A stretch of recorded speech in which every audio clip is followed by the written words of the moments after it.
നമുക്കെല്ലാം പ്രിയങ്കരനായിരുന്ന ഉമ്മൻചാണ്ടി ഇല്ലാതായിട്ട് ഒരു വർഷം തികയാണ്.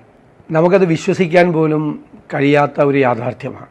സാധാരണക്കാരോടൊപ്പം നിൽക്കണം, അവരെ ചേർത്ത് പിടിക്കണമെന്ന് നമ്മളെ ഓർമ്മപ്പെടുത്തിക്കൊണ്ട് നമ്മുടെ കൂടെ അദ്ദേഹം ഉണ്ട് എന്നാണ് ഞങ്ങളുടെ എല്ലാവരുടെയും വിശ്വാസം. ഉമ്മൻചാണ്ടി കാണിച്ചു തന്ന ചില വഴികളുണ്ട്. ആ വഴികൾ ഗാന്ധിയൻ ദർശനത്തിൽ അധിഷ്ഠിതമായ മറ്റുള്ളവൻ്റെ സങ്കടങ്ങളെ, അവൻ്റെ പ്രയാസങ്ങളെ, അവൻ്റെ ദുരിതങ്ങളെ മനസ്സിലാക്കി അത് പരിഹരിക്കാൻ വേണ്ടി നടത്തുന്ന തീക്ഷ്ണമായ യത്നമാണ്.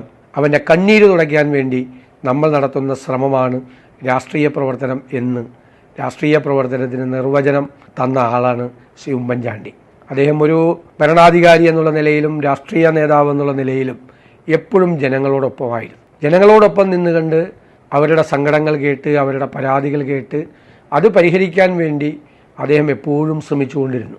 ആ വേർപാട് എന്ന് പറയുന്നത് കോൺഗ്രസിനെ സംബന്ധിച്ചിടത്തോളം, കേരളത്തെ സംബന്ധിച്ചിടത്തോളം താങ്ങാൻ കഴിയാവുന്നതിലപ്പുറമുള്ള ഒരു വേർപാടാണ്.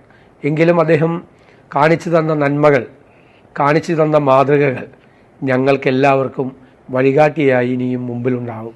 അദ്ദേഹം സഞ്ചരിച്ച പാതയിലൂടെ സഞ്ചരിക്കണം എന്നാഗ്രഹിക്കുന്നൊരു വലിയ തലമുറ കേരളത്തിലുണ്ട് എന്നതാണ് നമ്മളെല്ലാവരെയും സമാധാനിപ്പിക്കുന്നത്.